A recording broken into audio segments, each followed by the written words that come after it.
Study setup video में आपका स्वागत है। मैं हूं अनंत सर और आज हम पढ़ने वाले हैं द्विघात समीकरण के बारे में। द्विघात समीकरण होता क्या है? सबसे पहले समझिए कि द्विघात समीकरण है क्या। समीकरण द्विघात आप नाम पहले भी सुन चुके होंगे बहुपद में, क्या कि द्विघात बहुपद क्या होता है। जिस बहुपद का घात 2 होता है उसे हम द्विघात बहुपद कहते हैं। इससे पहले भी हम जान चुके हैं, लेकिन इस पर जो बात कर रहा है वो बोल रहा है कि द्विघात समीकरण का बात कर रहा है। द्विघात समीकरण होता क्या है? देखिए, द्विघात समीकरण क्या है कि जिस कोई भी चर का क्या हो जाएगा, घात अगर 2 होगा और उसका मान ज्ञात करने के लिए उसके बाद में जीरो दिए, उसके बराबर जीरो दिया रहेगा तो क्या हो जाएगा, समीकरण का रूप हो जाएगा। इसे हो गया ये द्विघात समीकरण का रूप हो गया। ठीक, और ऐसे माना था हम इसे बहुपद के रूप से भी जान सकते थे। देखिए, द्विघात बहुपद का व्यापक रूप होता है ना, व्यापक रूप होता है, हमसे बोल सकते हैं कि x square b x plus c, यानी x square b x plus c का व्यापक रूप होता है। यानी कोई भी अचर मान ए और बी सी की जगह हो सकती है, यानी बी की जगह कोई भी गिनती यानी नेचुरल नंबर हम रख सकते हैं। देखिए, इसे विवेचक क्या बोलते हैं, डी बोलते हैं। विवेचक या विभिक्तर, विवेचक या विभिक्तर क्या होता है कि डी बराबर बी स्क्वायर माइनस 4ac। अब डी बराबर B x square minus 4ac हम कैसे निकालते हैं, हम इसके आगे देखेंगे। तब तक इसके बारे में हम पढ़ रहे हैं और देखते हैं कि क्या क्या कैसे आती है। देखिए, द्विघात समीकरण की प्रकृति कैसे निकालते हैं, या इसको प्रकृति या प्रवृत्ति भी बोलते हैं। क्या बोलते हैं इसको, प्रवृत्ति भी बोला जाता है, यानी उसके बारे में बताना। ठीक, देखिए B square minus 4ac equal 0। अब देखें कि इक्वल 0 हम क्यों दिए हैं। ठीक, तो किसी भी मान का अगर रियल में द्विघात समीकरण होगा तो किसी भी चर का मान, किसी का भी मान क्या होगा, 0 आएगा, यानी उसका शून्य हमेशा 0 रहेगा। इसलिए वो क्या है, 0 के बराबर होता है। लेकिन अगर इसका मान ऐसे हो जाता है कि b square minus 4ac, b square minus 4ac, अगर ये वाला मान 0 हो गया तो क्या ये वास्तविक तो रहेगा, रियल नंबर तो रहेगा, लेकिन क्या रहेगा, ये समान रहेगा। तो क्या लिखेंगे, जब ऐसा क्या रहेगा तो उसको लिखेंगे इसका मूल वास्तविक तथा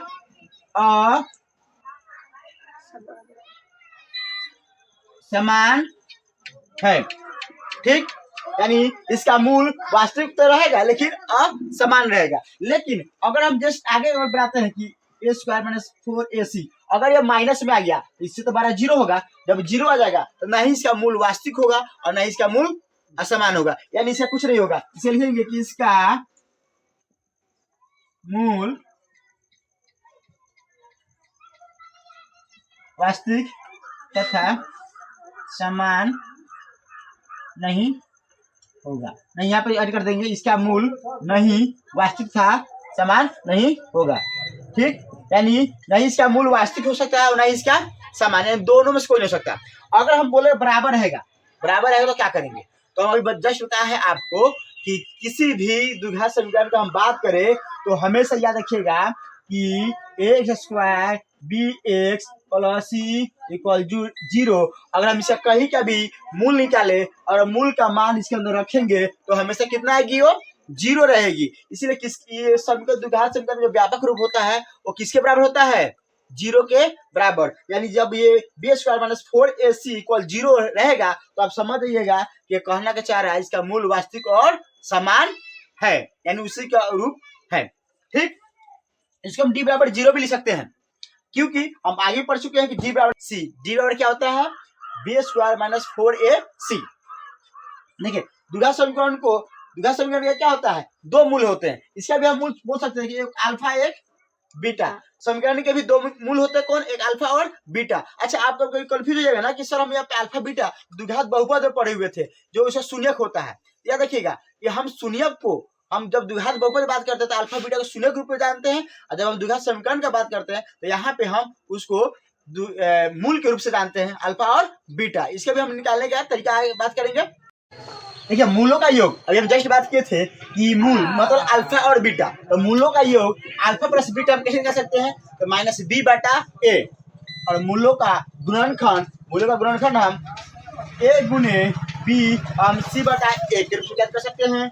और मूलों का योगफल तथा गुणनफल का अनुपात हम ज्ञात करेंगे, यानी alpha plus beta into alpha into beta हम जब ज्ञात करेंगे तो इसका मान आएगा माइनस बी बटा सी। द्विघात समीकरण बनाना हो, अगर हमको मान दिया रहे अच्छा द्विघात समीकरण बनाना होगा तो हमें x square minus alpha plus beta x plus alpha into beta, यानी कह सकते हैं हम कि एक्स स्क्वायर माइनस मूलों का योग के एक से गुना करेंगे प्लस मूलों का गुणनखंड।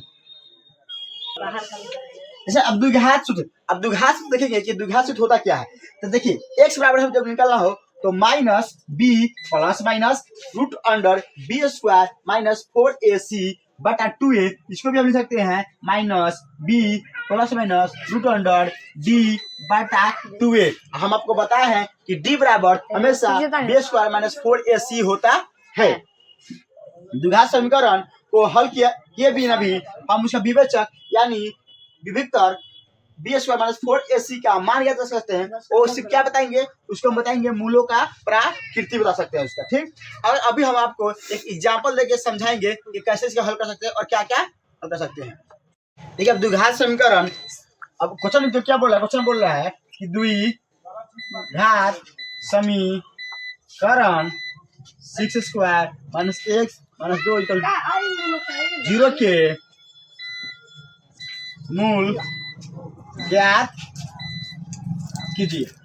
अच्छा हम मूल दो तरीके से ज्ञात कर सकते हैं, हम जैसे आपको बताए थे कि हम दो तरीके से भी मूल ज्ञात कर सकते हैं। कौन सा, एक हम पहले पढ़े हुए, एक हम गुणनखंड विधि से भी ज्ञात कर सकते हैं और दूसरा हम अब जो फॉर्मूला लिखवाए हैं कि अल्फा और बीटा से भी हम मूल ज्ञात कर सकते हैं। देखिए इसको हम बनाएंगे अभी फिलहाल, पहले हम बनाएंगे गुणनखंड विधि से। इसको बनाते हैं पहले हम गुणनखंड विधि से। कैसे करेंगे, तो 6 square minus x to 0।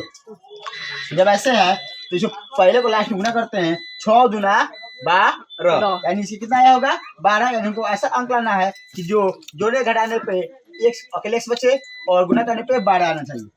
6 square minus 4x plus 3 minus 2 equal to 0। 4 3 12 plus minus से माइनस और 4 में से जब एक्स आएगा तो सिंगल एक्स बच जाएगा। अब इस जोड़ा लगा कि हम ले सकते हैं कॉमन, 6 स्क्वायर माइनस 4x। अब हम क्या कर सकते हैं, इसी अगर हम लेते हैं कि देखिए दोनों हम किसी से फर्क लग रहा है तो क्या करते हैं, दो कॉमन लेते हैं। हम 2 लेते हैं कॉमन, 2x लेंगे हो जाएगा 3x माइनस 2, इसी से हम और 1 लेंगे हो जाएगा 3x माइनस 2 इक्वल टू 0, मिल जाएगा 2x प्लस 1 और दूसरा हो जाएगा 3x माइनस 2 इक्वल टू 0। इसका हम देख सकते हैं आगे कि अब x के मान के लिए अब रखेंगे हम क्या, 2x प्लस 1 बराबर 0, 2x बराबर 0 माइनस 1, 2x बराबर माइनस 1, x बराबर माइनस 1 बटा 2। फिर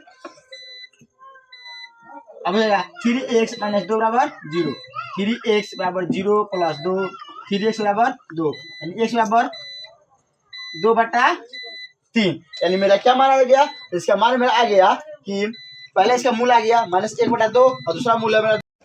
तो हम इस प्रकार हम किसी भी द्विघात समीकरण का मूल ज्ञात कर सकते हैं। अभी हम बताएंगे कि उसका विवेचक कैसे निकाले और किस प्रकार हम उसका प्रवृत्ति, विवेचक और विभक्ति ज्ञात कर सकते हैं। अभी हम बताएंगे कि किस प्रकार इसका मूल या प्रवृत्ति या प्रकृति हम ज्ञात कर सकते हैं। तो देखिए अगर हमको ज्ञात करना होगा इसका प्रकृति कैसे ज्ञात करेंगे, तो बस कुछ नहीं ज्ञात करना है हमको, x square plus b x plus c बराबर 0 के अब क्या करेंगे, तुलना में ले लेंगे 2x square minus 5x plus 3 equal to 0, a बराबर 2, बी बराबर माइनस 5 और सी बराबर 3 आ गया।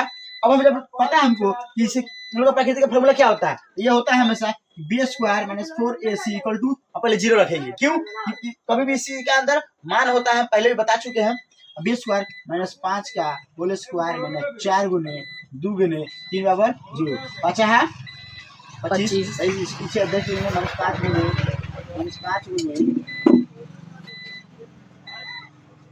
3 6 चुका है 24 बराबर 0, यानी जाएगा 25 माइनस 24 बराबर 0, एक क्या है 0 समस्या 12 है, ऐसे नहीं कर सकते। अभी क्या लिखेंगे, इसका मूल वास्तविक तथा असमान है। जब इसका हमको याद करना रहेगा विवेचक, इसे क्या दिखाते हैं हम अभी विवेचक या विभक्तर भी बोलते हैं इसको कि विभक्तर या विभक्तर याद करना होगा। तो हमेशा हम इसको सिखाए हैं B square minus 4ac D बराबर। अब देखिए क्या होता है कि डी बराबर निकालेंगे तो बी का मान 5 का होल स्क्वायर 4 गुने 2 गुने 3 डी बराबर -5 गुने -5 गुने 24 25 घटा 24 बराबर 1, यानी इसका विभक्तर या विवेचक 1 आएगा।